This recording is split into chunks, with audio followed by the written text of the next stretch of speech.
las manos del Señor. Inclinemos nuestro rostro y oremos. Nuestro Dios y buen Padre, cuán grandes son tus bondades y tus misericordias cada mañana.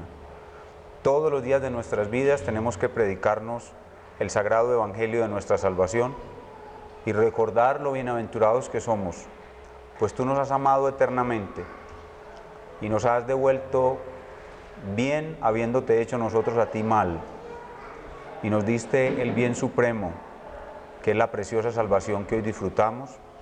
Enviaste a tu Hijo, el Señor Jesucristo, la segunda persona de la Trinidad, para que se encarnara y se convirtiera en nuestra justicia. Cristo es nuestra justicia y por Él hoy estamos nosotros delante de ti. Te damos muchísimas gracias por tan grande amor y grande misericordia.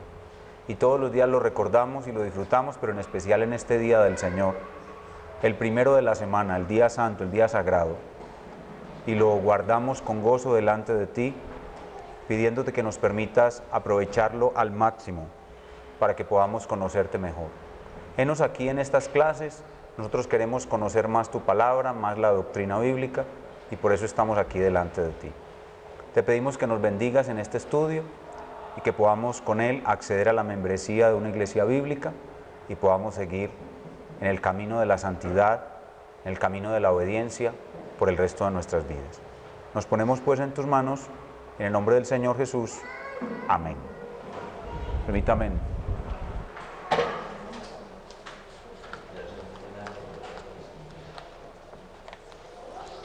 Mis gafas y mi Biblia. Muy bien.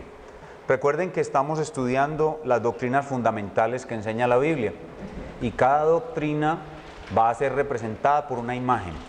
Ustedes al ver la imagen son capaces de decir de qué trata esa imagen. ¿De qué trata la imagen que hay en la pantalla? Inspiración plenaria y verbal. Inspiración plenaria y verbal de la Escritura. ¿Y esta otra imagen? La grandeza y la soberanía de Dios. Ya hemos ido aprendiendo que Dios es más grande de lo que nosotros creíamos. Hemos ido descubriendo un Dios que es inconmensurable. Nosotros no lo podemos abarcar, no lo podemos comprender. Nuestra mente es finita y Él es infinito. Y lo infinito no puede ser abarcado, comprendido por lo finito. Así que ese Dios así grande, así majestuoso, nos asombra, nos maravilla. Y mucho más cuando Él ha revelado de sí mismo que Él subsiste en una forma tan extraña como es la que esta imagen representa. ¿Qué representa esta imagen? La doctrina de la Trinidad. Esas tres cosas hemos visto hasta ahora: la inspiración plenaria y verbal, la grandeza y soberanía de Dios y la doctrina de la Trinidad. ¿Y por qué hemos visto a Dios ahora así de grande, así de majestuoso? No nos va a sorprender lo que vamos a ver en el día de hoy. Vamos a ver hoy algo que surge de una manera natural de esa grandeza, de ese Dios que es un misterio, de esa esencia que es incomprensible, de esa soberanía. Surge lo que llamamos el decreto de Dios. Hoy vamos a hablar sobre el decreto de Dios. El decreto de Dios. Ese Dios que subsiste en una Trinidad siempre ha tenido un plan eterno, un plan para ejecutar Él mismo con relación a sus criaturas. Ese plan eterno que ha estado eternamente en la mente de Dios y que se ha dado a conocer a los hombres por medio de las Sagradas Escrituras, es lo que nosotros llamamos el decreto de Dios. El decreto de Dios es el plan eterno de Dios. Recuerden que en Dios no hay aprendizaje, en Dios no hay conocimiento, en Dios no hay secuencia, no hay sucesión, no hay movimiento. En Dios todo es presente, todo es completo, todo es perfecto. Y en esa subsistencia perfecta, completa, eterna, siempre ha habido un plan para sus criaturas. Y ese plan es lo que llamamos el decreto de Dios. Desde toda la eternidad, las tres personas de la Trinidad han tenido siempre un plan. Y para nosotros poder conocer ese plan, para Dios dejarnos conocer ese plan, Dios disminuye su lenguaje, baja su lenguaje al nivel humano y nos permite conocer el plan en términos de la lógica humana, del razonamiento humano. Es decir, para poder Dios hablar con la criatura, Él tiene que usar el lenguaje de la criatura. Es como un padre tratando de hablar a un bebé que apenas balbucea. La única forma de hablar a un niño que solo balbucea es con balbuceos. Así Dios, sabiendo que su plan es eterno, que su plan es infinito, que su plan está acorde con su mente, con su forma de razonar, la cual nosotros no conocemos, Dios rebaja o pone en una forma extremadamente sencilla y en términos de la mente humana que Él nos dio, los elementos de su plan para que nosotros podamos conocerlo. Así pues, Dios nos permite ver en su palabra lo que podemos llamar consejo eterno de redención. Consejo eterno de redención es que las tres personas de la Trinidad se reunieron, aunque vuelvo y repito, esto es hablar en términos humanos, porque en ellos no hay sucesión, no hay movimiento, no hay pasado, no hay presente. Pero para poder entenderlo, para poder dárnoslo a entender, la Escritura nos habla de un consejo. De un consejo, es decir, como una especie de reunión, una especie de encuentro entre las tres personas de la Trinidad, donde se produce una deliberación. Una deliberación. Y cada una de las tres personas de la Trinidad asume un papel, un rol en el plan. Y la Biblia nos deja ver que ese plan es real. El plan es real. En el plan, el Padre habla al Hijo y le da un papel. El Padre y el Hijo le dan al Espíritu Santo un papel. Y cada uno asume su papel en el plan. Usted va a hacer esto, usted va a hacer esto, usted va a hacer esto, yo voy a hacer esto. La Biblia, hablando en términos humanos, nos muestra ese plan. Nos muestra ese decreto, como un solo decreto del cual emana todo lo que sucede en la historia humana. Entonces hablamos del decreto de Dios y hablamos del consejo eterno de redención. Antes de ver los pasajes que tengo en la diapositiva, que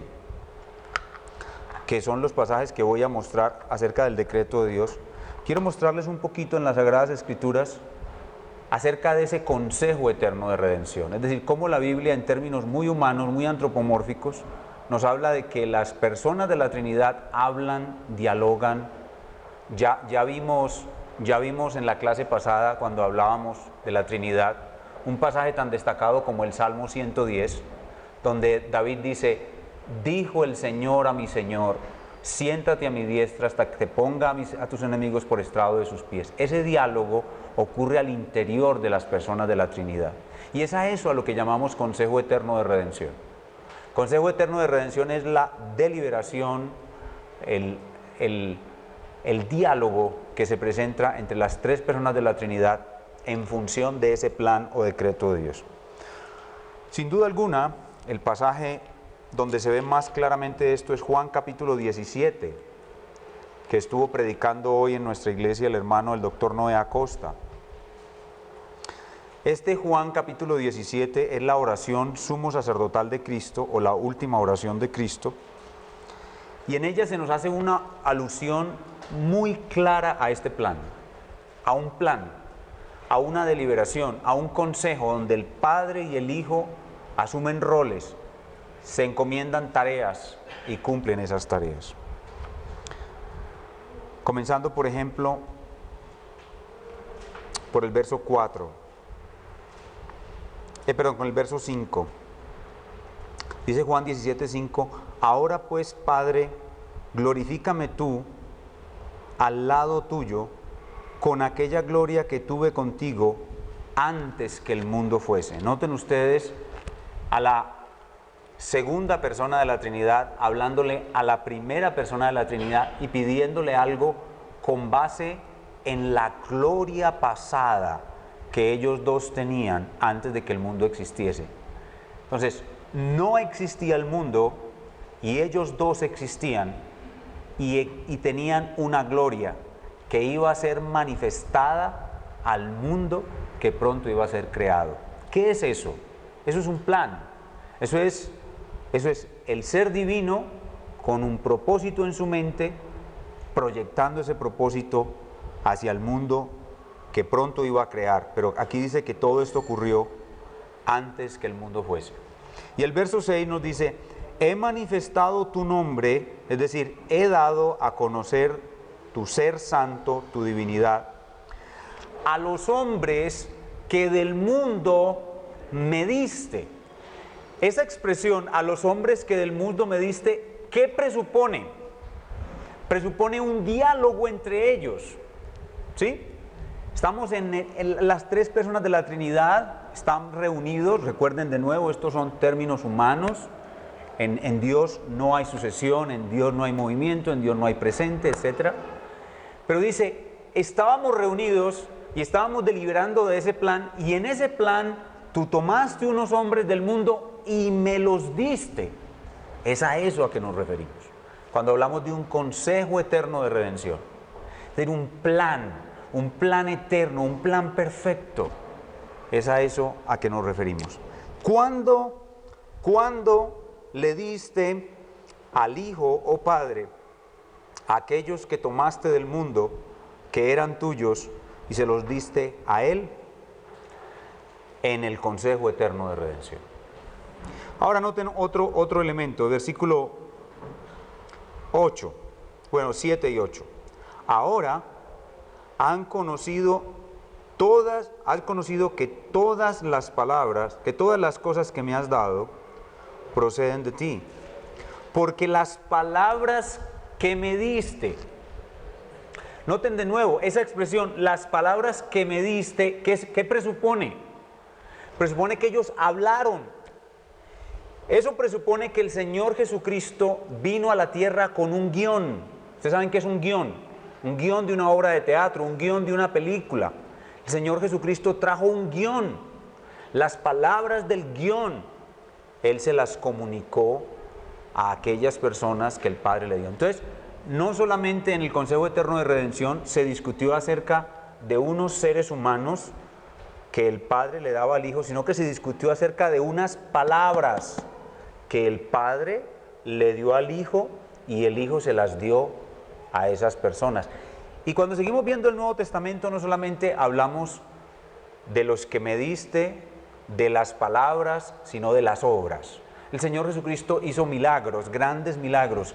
Cada uno de esos milagros fue establecido, preestablecido, puesto en un acta, y fue determinado el día, la hora y los beneficiarios exactos de cada milagro. Cada milagro fue puesto en el guión y Jesús cumplió exactamente el guión, lo que el Padre le dio. Cuando la viuda de Naín salía con su único hijo para enterrarlo en el cementerio de Naín, y la comitiva que venía con Jesús desde el sur, desde Jerusalén, se topan con el cortejo fúnebre de la viuda de Naín y se topan justo en la puerta del cementerio, eso no es casualidad. Eso fue escrito exactamente. Por eso cuando su madre María le dice, no tienen vino, él se enoja con ella. Porque el que le mandó a hacer el milagro de las bodas de Caná no fue ella, sino el Padre. Por eso él se enoja con ella y le dice una palabra de disgusto: ¿qué tienes conmigo, mujer? Es decir, la relación entre usted y yo es distinta ahora. Usted no puede mandarme a mí, porque aún no ha llegado mi hora. Usted no puede mandarme a mí. A mí el que me manda es el Padre. El milagro de las bodas de Canaán no se hizo por la intercesión de María, fue un decreto del Padre. Y el Señor Jesús lo cumplió en el momento preciso que el Padre le encomendó. Por eso él le dijo, aún no ha llegado mi hora. Entonces, todos los individuos que iban a ser salvos, las palabras que Jesús iba a predicar, los milagros que Jesús iba a hacer, todo fue acordado en un decreto. Todo fue escrito en un decreto. Y eso es lo que llamamos nosotros el decreto de Dios. Y ese decreto fue establecido en una reunión entre las tres personas de la Trinidad.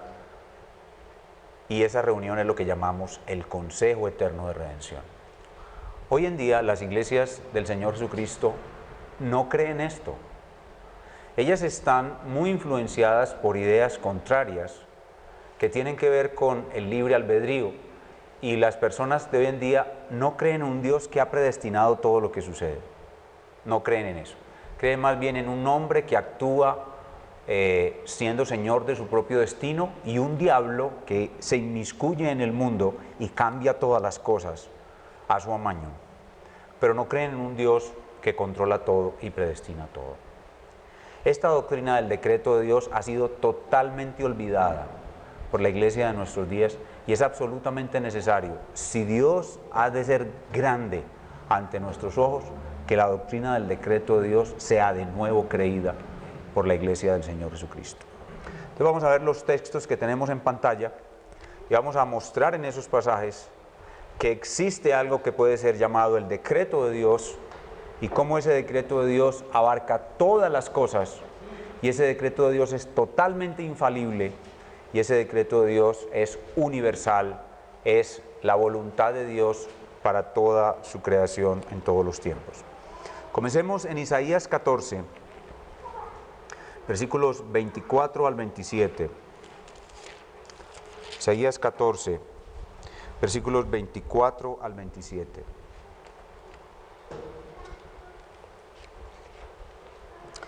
Este es el decreto de Dios contra los asirios. Noten ustedes la claridad y particularidad de las palabras de Dios en esta profecía. Y notarán allí las palabras que le dan fundamento a la doctrina del decreto de Dios. Isaías 14, 24 dice, Jehová, ya ustedes saben qué es Jehová, yo soy el que soy, el inmutable, el eterno, el que tiene autosuficiencia, subsistencia por sí mismo. Jehová de los ejércitos juró. Esa es la primera palabra que hay que considerar, la palabra juró. ¿Qué es un juramento? Algo que yo me comprometo a hacer.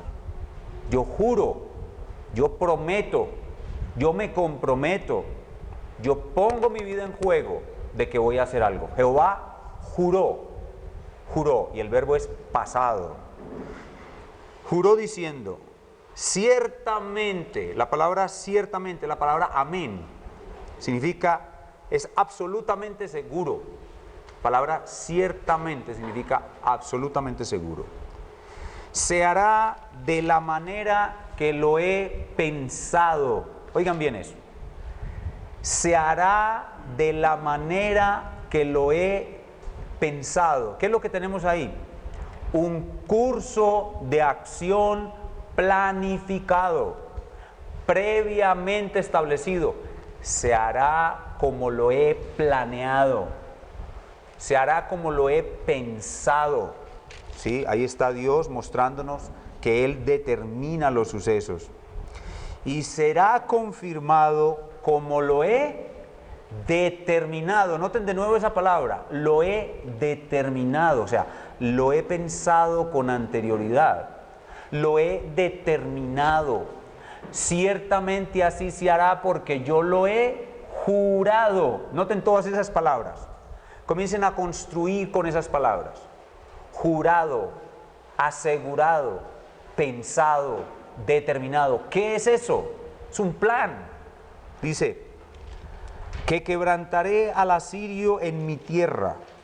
Es decir, el rey de Asiria sería traído al territorio de Palestina y ahí sería derrotado su ejército. En mis montes lo hollaré, lo destruiré. Y su yugo, el yugo del rey de Asiria, será apartado de ellos, es decir, de Israel, Y su carga, es decir, los impuestos, la opresión que hacía el rey de Asiria sobre Israel, será quitada de su hombro, es decir, del hombro de los israelitas. Y ahora noten el versículo 26. Este es el consejo. La palabra consejo con S. La palabra consejo dice, este es el consejo que está acordado. Un consejo acordado. ¿Qué es eso? ¿Qué es un consejo acordado? Un plan. Ahora, el punto es, oigan, está hablando de consejo. Recuerden que consejo con C es un grupo de personas, pero consejo con S es una recomendación que se le da a alguna persona, ¿verdad? Bueno, la pregunta es, ¿quién le da consejo a Dios?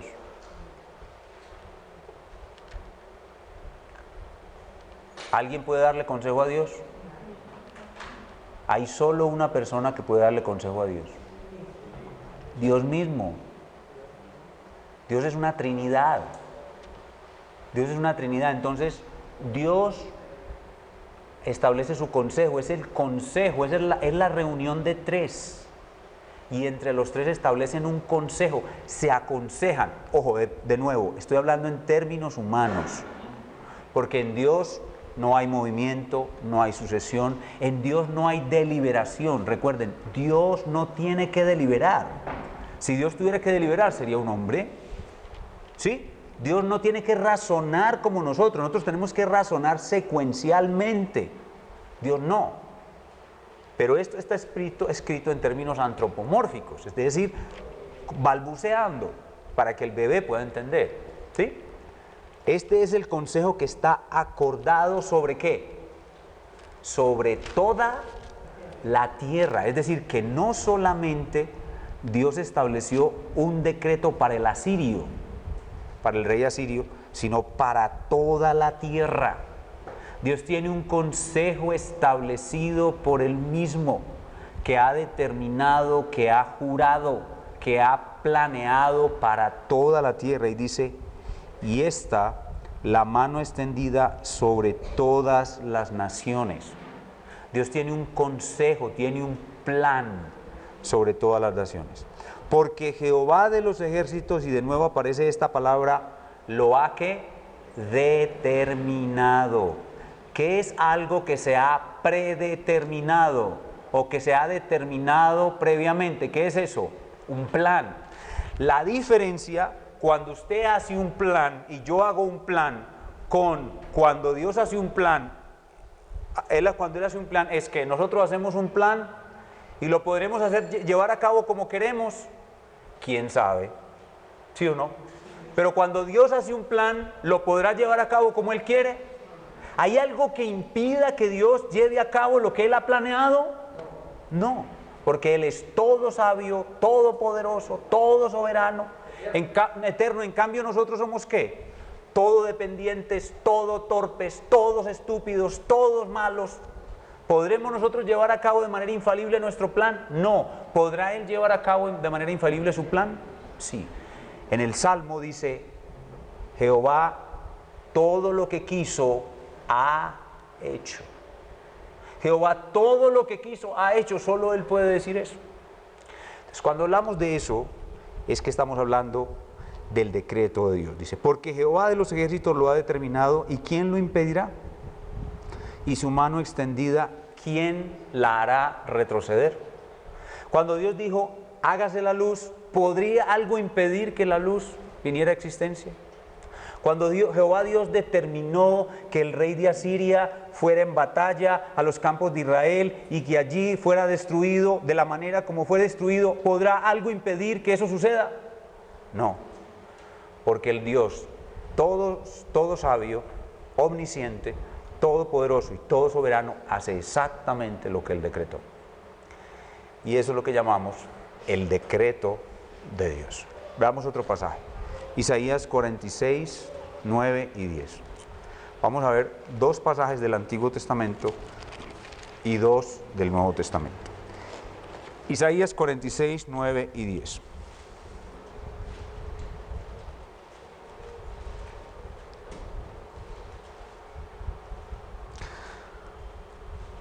acordaos de las cosas pasadas desde los tiempos antiguos. Dios le dice a Israel, acuérdense que en el pasado yo los libré, porque yo soy Dios y no hay otro Dios, y nada hay semejante a mí. ¿Por qué Dios es totalmente diferente a todo?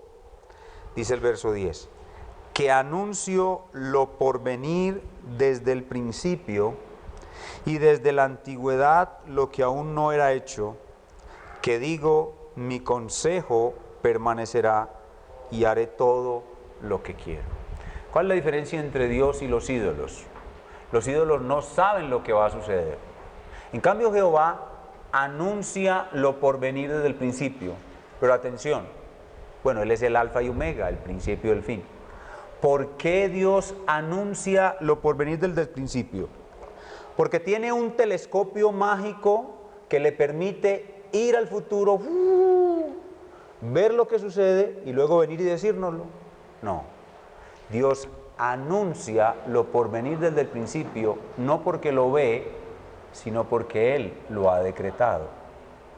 Dice, mi consejo permanecerá. ¿Qué es su consejo?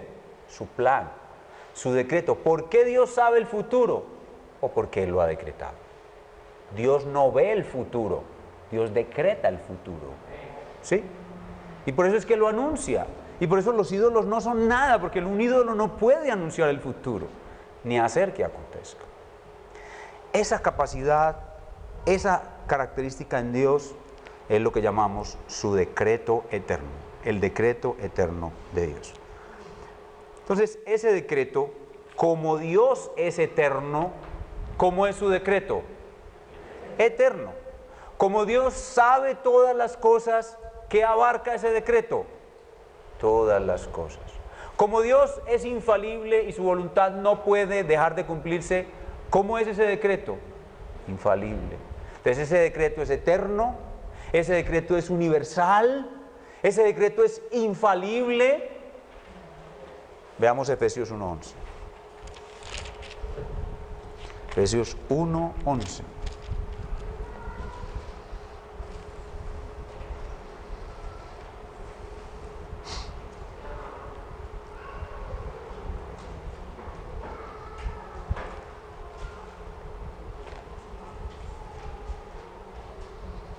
Dice, este pasaje es un pasaje supremamente profundo. Este pasaje es para una predicación el solo.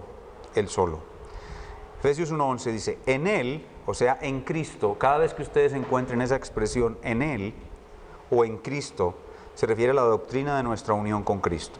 En Él, asimismo, tuvimos herencia. Miren, no nos hemos muerto. Y ya el Espíritu Santo está diciendo en pasado que nosotros tuvimos una herencia. ¿Eso qué significa? ¿Que habrá alguna posibilidad de que se nos quite la herencia? Si alguien, desde el pasado, sin que el futuro acontezca, está anunciando que nosotros ya tuvimos una herencia sin haberla tenido, ¿eso significa que podrá haber alguna posibilidad de que no la obtengamos? No. En Él asimismo, en Cristo, tuvimos herencia, habiendo sido predestinados. Esta palabrita, una palabrita que produce rasquiña, esta palabra es una palabra pluriginosa, o sea, produce prurito, rasquiña a los cristianos del siglo XX. Porque para ellos Dios no puede predestinar nada porque todo depende del libre albedrío humano y del diablo. Si el hombre quiere y el diablo deja. Esa es la cosmovisión de los cristianos del siglo XX. Pero la palabra predestinación está clarísima, tanto en el Antiguo como en el Nuevo Testamento. Y habla de un Dios que lo hace todo según el designio de su voluntad. Dice, en Él asimismo tuvimos herencia habiendo sido predestinados, hablando de individuos específicos, conforme al propósito. ¿Qué es un propósito? Ya lo dijimos, un plan. Dios tiene un plan. El propósito del que hace todas Las cosas. No hay nada en el universo que esté fuera de esta expresión. Todas las cosas. Según el designio. ¿Qué es el designio? Diseño. Designio es diseño, es algo que Él pensó, es algo que Él deliberó, es algo que Él concluyó, es algo que Él decretó. De nuevo estoy hablando en términos humanos. Dios no tiene el mismo sistema de razonamiento nuestro. En Él no hay deliberación, en Él no hay concatenación o hilación de argumentos. En Él no hay la secuencia lógica de premisa mayor, premisa menor, conclusión, tal como razonamos los hombres. No, pero la Biblia lo muestra en balbuceo, para que lo podamos entender. El designio es algo que hacemos los hombres. Entonces, en terminología humana se nos dice, Dios diseñó, Dios designó, Dios estableció, Dios predeterminó y Dios fijó su voluntad y así se cumplió. Dice, el cual hace todas las cosas según el designio de su voluntad. Entonces aquí lo que tenemos es, de nuevo, en términos humanos, hablando de Dios. Dios tiene una voluntad. ¿Cuál es la voluntad de Dios? ¿Cuál es el centro? Bueno, yo eso lo mencioné de paso. Vamos a ver si alguno de ustedes lo pescó. ¿Cuál es el propósito más alto que hay en el ser de Dios? ¿Cuál es el propósito último? ¿Cuál es la voluntad última, máxima, suprema, lo que Dios más anhela hacer? Glorificarse a sí mismo. Esa es la autocentricidad de Dios que les mencioné de paso. La voluntad de Dios es su autoexaltación, su autoglorificación. Entonces, con el propósito de autoexaltarse, Dios designó, diseñó, y en ese diseño predestinó. No unas cosas, sino todas las cosas, y luego las decretó. Y conforme a su sabiduría, su poder y su todo soberanía, así se cumplirá. Y eso es lo que llamamos el decreto de Dios. Así funciona este mundo. Esa es la verdadera forma de entender el mundo.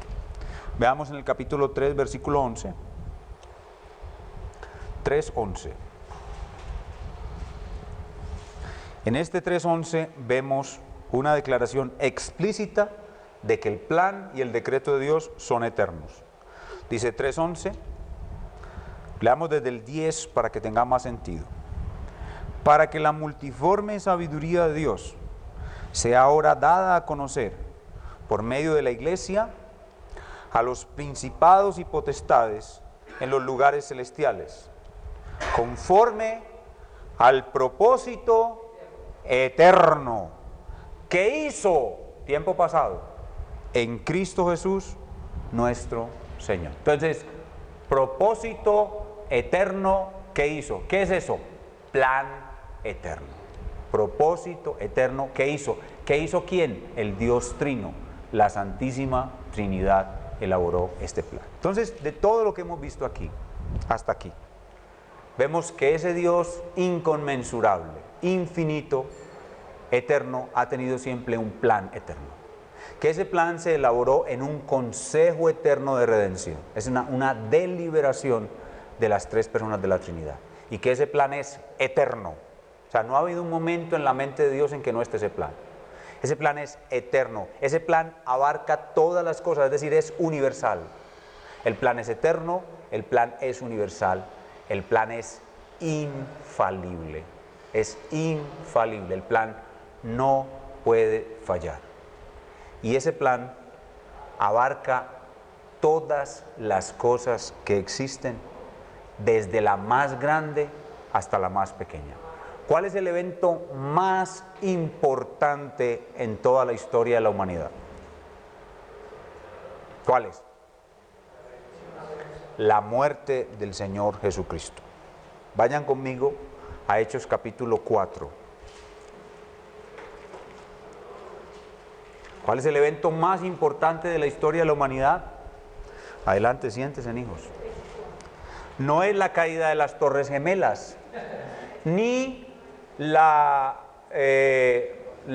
libertad de Francia, No, no es la caída del muro de Berlín, ni la democratización de la Unión Soviética. Ese no es el evento más importante de la historia de la humanidad. El evento más importante de la historia de la humanidad es la muerte del Señor Jesucristo. ¿Qué enseña la Biblia acerca de ese evento? Hechos 4:27 dice: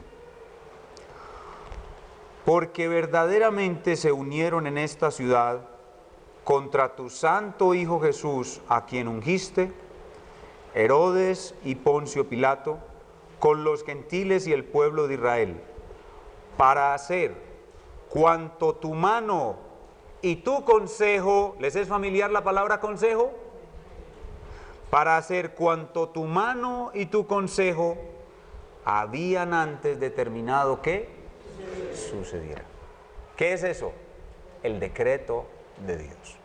Jesucristo murió porque así Dios lo decretó. Escuchen bien, Él es el Cordero de Dios que fue inmolado antes de la fundación del mundo. Primera de Pedro capítulo 2. Él es el Cordero de Dios que fue inmolado. ¿En dónde?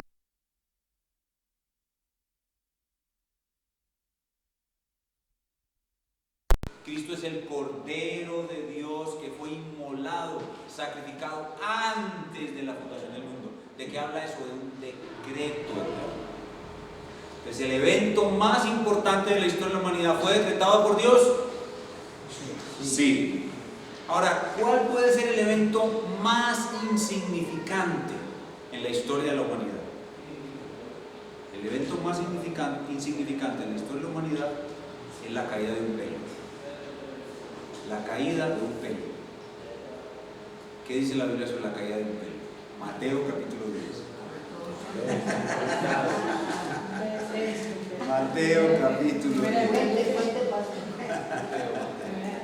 Mateo capítulo 10. La muerte de un pajarito o la caída de un cabello son los eventos más insignificantes en la historia de la humanidad. ¿Y qué dice la Biblia con respecto a ellos? Mateo 10:29 dice: no se venden dos pajaritos por un cuarto, la moneda de menor valor de la época. Con todo, ni uno de ellos cae a tierra sin vuestro pago. Pues aún vuestros cabellos están todos contados, y en algunos no tuvo que contar mucho.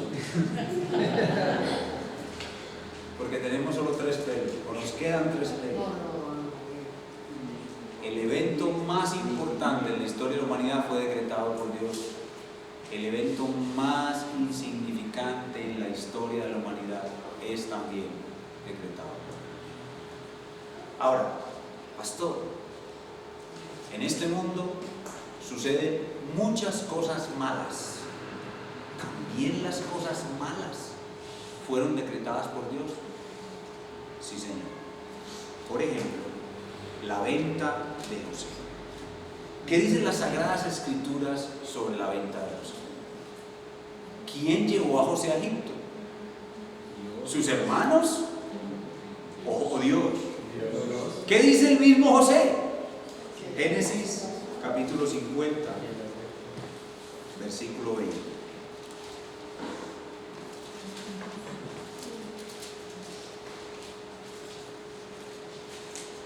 Veamos mejor el otro texto cuando José se descubre primero de sus hermanos, en el 45.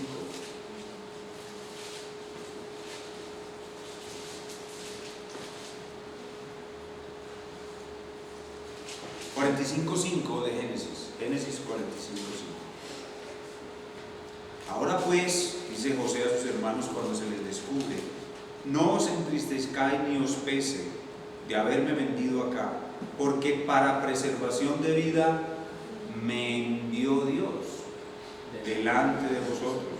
Pues ya ha habido 2 años de hambre en medio de la tierra, y aún quedan 5 años en los cuales ni habrá arada ni siembra.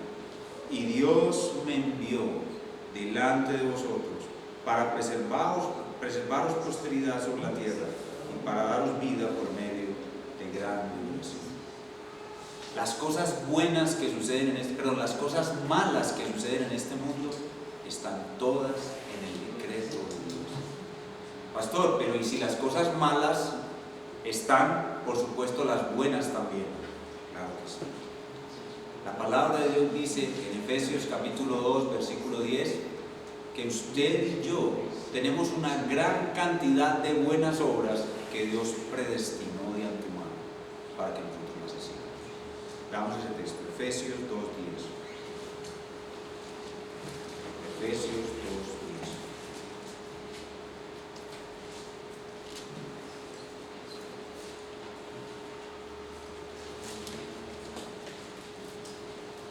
Efesios 2:10.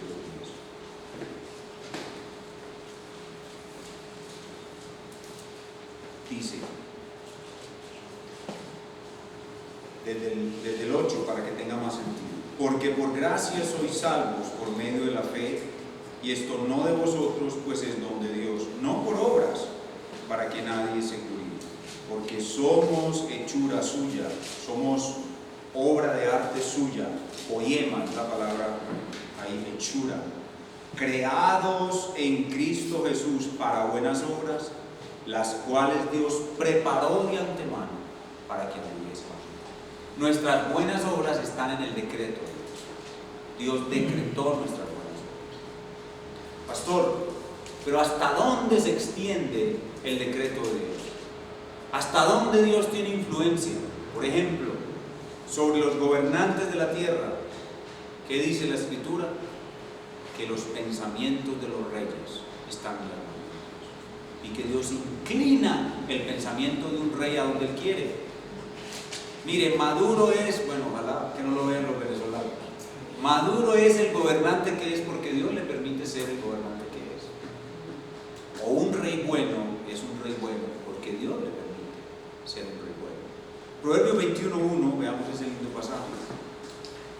Proverbios 21:1.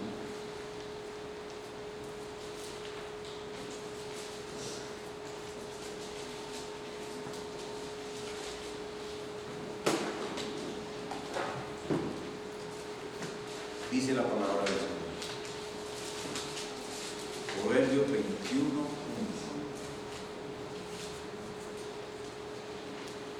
Como los repartimientos de las aguas, así está el corazón del rey en la mano de Jehová, a todo lo que quiere lo inclina. El agricultor en el Antiguo Oriente dirigía el agua, el cauce del agua que llevaba a su riego con su pie. Él, con un movimiento del pie, hacía que el agua se fuera encauzando hacia la era donde él había puesto las semillas. Esa es la figura, es una figura agrícola. Y eso es lo que dice, como los repartimientos de las aguas. Es decir, así como el campesino hace que el agua se encauce hacia donde él quiere, el campesino quiere, así Dios hace que los reyes encaucen sus pensamientos y sus decisiones hacia donde Dios quiere. Pero más allá aún, no existe la suerte. El azar no existe. Dios controla todo. Aún el resultado de arrojar un dado viene de Dios. Viene de Dios. Proverbios 16:33.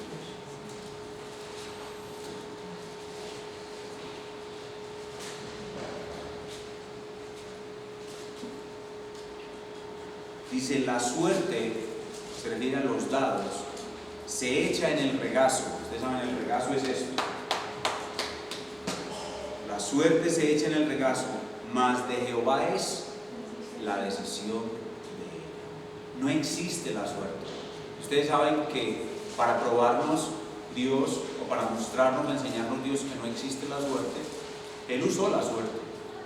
Por ejemplo, ustedes conocen Urim y Tumim. Eran unas piedras que el sumo sacerdote tiraba para conocer la voluntad de Dios, favorable o desfavorable. Cuando el sacerdote tiraba Urim y Tumim, el rey sabía la voluntad de Dios. La tierra prometida se repartió por suertes. ¿Por qué? Porque no existe la suerte. Pero para mostrarnos que Dios controla la suerte. Dios puso a Efraín en el lugar donde quiso poner a Efraín, a Benjamín donde quiso poner a Benjamín. Dios pudo haber dado el mapa, así como le dio a Moisés el diseño del tabernáculo, pudo haber dado un mapa de Palestina y mire, Moisés, mira, por aquí va a estar el territorio de Efraín, de Manasés, de Zabulón. Pero no dijo, háganlo por suertes. Sencillamente, yo estoy lo mismo en el mapa que en la suerte. El 12º apóstol, el reemplazo de Judas, se escogió por suerte. ¿Por qué? Porque Dios dijo, Cristo no pudo haber dicho desde el cielo ahí cuando estaban reunidos, hey, pone a Matías. No pudo haber eso hecho. Háganlo a la suerte. ¿Por qué? Porque yo estoy igual en la suerte. No existe la suerte. Por eso, yo puedo morir en un accidente, pero nunca moriré accidentalmente. ¿Sí? Yo puedo morir en un accidente, pero nunca moriré accidentalmente. Dios ha decretado cómo voy a morir, y así voy a morir. Incluso, el azar, no solamente al tirar un dado, sino las cosas que supuestamente ocurren por casualidad. La casualidad no existe. La chepa no existe. No existe la chiripa. Eso no existe. Ve que de chiripa no existen las balas perdidas. Todas las balas perdidas tienen una dirección. No existen. No existen las balas perdidas. Nadie debe decir me mató una bala perdida. Las balas nunca están perdidas. Las balas van exactamente donde Dios quiere que vayan. ¿Sí? El caso del rey Acab, en 1 de Reyes 22:34. Acab y Josafat se juntan para pelear con el rey de Siria. Y Acab, a quien Micaía, el profeta de Jehová, le había dado ya sentencia de muerte y le dijo, usted no va a volver vivo de allá. Y si usted vuelve vivo, yo no soy profeta de Jehová. Y lo metieron a una cárcel aguantando hambre. Y Acab, creyendo que iba a burlar a Dios, se disfrazó para entrar en la batalla y Josafat entró vestido de ropas reales. Y cuando la batalla se fue contra Josafat, Josafat gritó, Dios lo libró. Y dice que un soldado a la aventura tiró una flecha. Y la flecha se le metió justo en las junturas de su armadura, o sea, en el espaciecito en que dos placas metálicas se juntan, por ahí se metió y la tiró a la aventura. Eso significa que la aventura no existe. La chepa no existe, la chiripa no existe, el azar no existe, la casualidad no existe. Existe la providencia de Dios, es decir, Dios anticipadamente lo decretó. Hermanos, eso es el decreto de Dios. Ahora, los cristianos de todas las épocas pasadas han creído esto. Los cristianos del tiempo presente no. Cristianos del tiempo presente limitan la voluntad de Dios al libre albedrío humano. Ya estaremos en otras clases desarrollando más el tema del libre albedrío del diablo. Es si el libre albedrío humano quiere y si el diablo deja. Eso es un Dios muy pequeño. El Dios de la Biblia no es así. El Dios de la Biblia ha decretado libre e inalterablemente todo lo que sucede sobre la faz de la tierra, desde lo más grande hasta lo más pequeño. Y lo que Él ha decretado en su plan perfecto se cumple. Los credos antiguos de la Iglesia han retenido esta enseñanza sobre el decreto de Dios. La Confesión de Fe de la Iglesia Bautista Reformada, que es la Confesión de Fe de Londres de 1689, lo declara de esta manera. Dios, desde la eternidad, por el sabio y santo consejo de su voluntad, ha decretado en sí mismo. ¿Recuerdan lo que dije ahora del consejo eterno de redención? En sí mismo. Como Él es trino, ¿qué es lo que hay ahí? Un consejo, una deliberación. Dios ha decretado en sí mismo, libre, o sea, no hubo nada que condicionara el decreto de Dios, e inalterablemente, es decir, lo que Dios decretó sucederá inalterablemente. Todo lo que sucede, desde lo más grande hasta lo más pequeño, pasando por lo malo, pasando por lo bueno, pasando por el pensamiento del rico, pasando por el pensamiento del pobre, pasando por el gobierno de un rey, pasando por el azar, por la chiripa, por la chepa, todo lo ha decretado Dios. Sin embargo, Dios lo ha hecho de tal manera, y aquí viene un misterio que vamos a elaborar mejor en la próxima clase. Dios lo ha hecho de tal manera que Él no le quita al hombre su libertad para actuar, ni es el autor del pecado que el hombre comete. Así que Dios decreta de tal manera que Él no es el autor del pecado que el hombre comete, aunque Dios lo permite. Los que estuvieron estudiando conmigo la doctrina de la sabiduría del bien y el mal aprendieron que Dios manipula el mal sin tocarlo. Dios usa el mal, aunque Él no es su autor. Entonces Dios decretó de tal manera que Él no es autor del pecado, ni tiene comunión con el pecado de nadie, ni hace violencia a la voluntad de sus criaturas. Es decir, Dios no está forzando a la gente a que haga lo que Dios quiere. Dios usa la mente, el corazón de los hombres para que los hombres hagan lo que ellos quieran, pero cuando hacen lo que quieren, terminan haciendo lo que Dios decretó. Y eso es un misterio, lo vamos a ver en la próxima clase. Es el misterio de la soberanía de Dios y la responsabilidad humana, la trascendencia de Dios y la inmanencia de Dios. Como Dios trasciende al decretarlo todo, pero a su vez es inmanente porque tiene un control detallado de todo lo que hace el hombre, sin ser autor del pecado ni hacer violencia a la voluntad libre de sus criaturas. No quita la libertad ni contingencia, es decir, lo que puede suceder o no puede suceder de las causas secundarias, es decir, de las personas o elementos que participan en los hechos, sino que más bien las establece. Dios no quita la libertad de los agentes secundarios, sino que los dirige y los establece para que esos agentes secundarios hagan lo que ellos quieran. Sin embargo, al hacer lo que ellos quieren, hacen exactamente lo que Dios decretó. Por ejemplo, un rey Maduro decide que el decreto de amnesia, como él lo llama, hay que atacarlo. Bueno, es Dios el que está permitiendo que Maduro ataque el decreto de amnistía que la Asamblea Nacional promulgó. El gobernante hace lo que quiere, pero a la vez está haciendo lo que Dios decretó. Dios mueve sus hilos, mueve las cosas. Aunque el hombre no es una marioneta en las manos de Dios, el hombre es un agente libre y responsable. Cuando el hombre hace lo que hace exactamente lo que Dios decretó, lo que Dios quiere. Por eso el rumbo de esta humanidad perdida, donde hay tanto mal, nunca está fuera de control. Dios siempre tiene el control y toda esa masa de cosas malas está conduciéndose exactamente al lugar donde Dios quiere que llegue. Cuando presentamos esto así, surgen algunas preguntas necesarias que debemos discutir. Por ejemplo, ¿entonces Dios es el autor del pecado? No. La Biblia dice claramente que el autor del pecado es el hombre.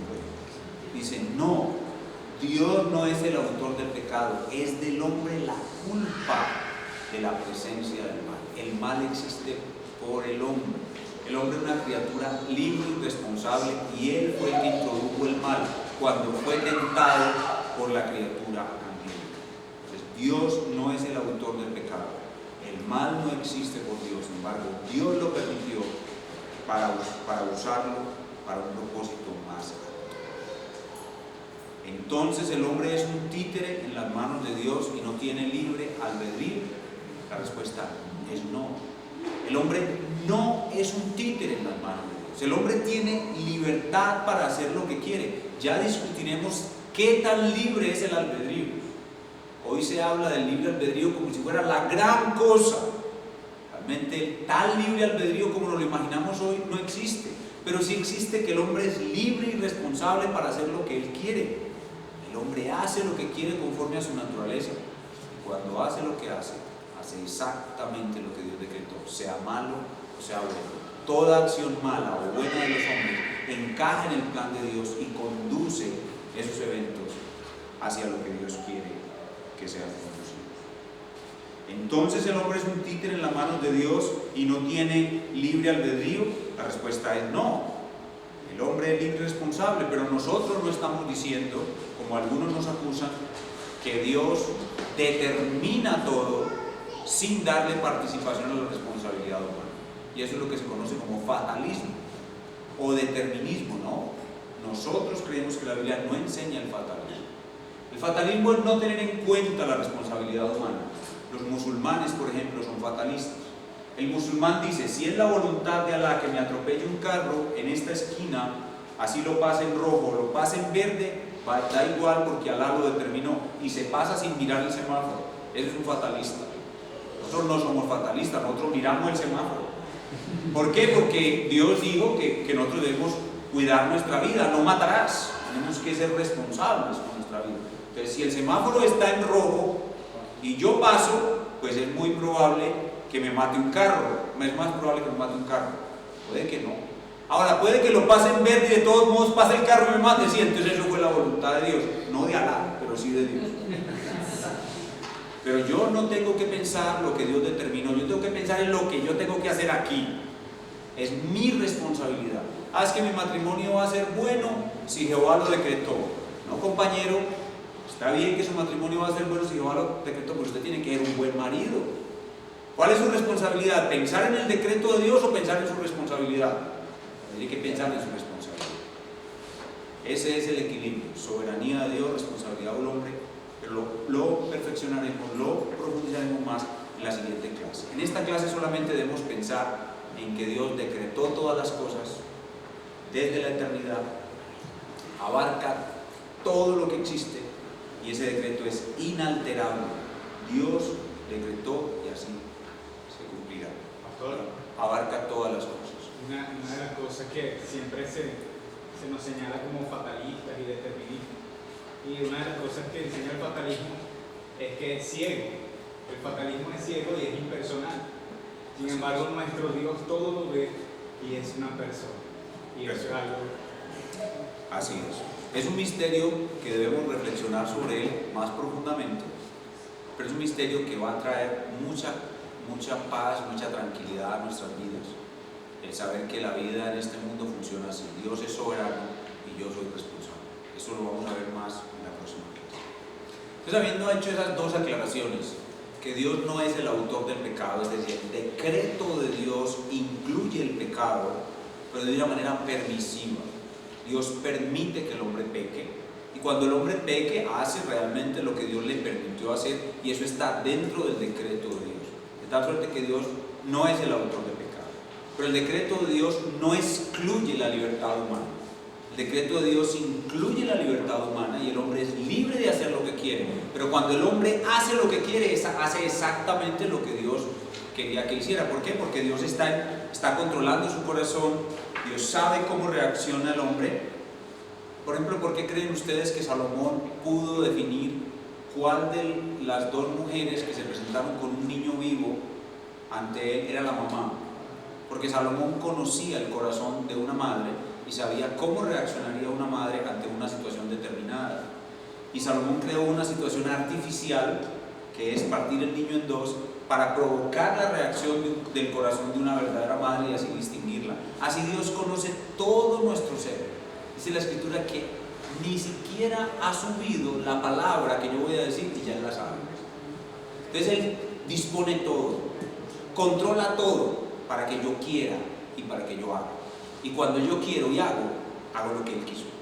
Aunque yo soy responsable, si hice lo bueno, Él me recompensará porque fui yo quien lo hice, aunque Él lo decretó que lo hiciera. Y si es malo, Él me castigará porque yo fui quien lo hice, aunque Él decretó que así lo hiciera. Es misterioso, es complejo, pero es profundo y nos ayuda a entender mucho mejor el mundo en que vivimos y la Biblia que estudiamos. Terminamos diciendo que debemos confiar en el control soberano que Dios tiene de todas las situaciones aflictivas en nuestra vida. La doctrina del decreto de Dios es una doctrina extremadamente consoladora porque le da al mal un propósito en nuestras vidas. Le da al mal un lugar y un propósito en la obra de Dios en nuestros corazones.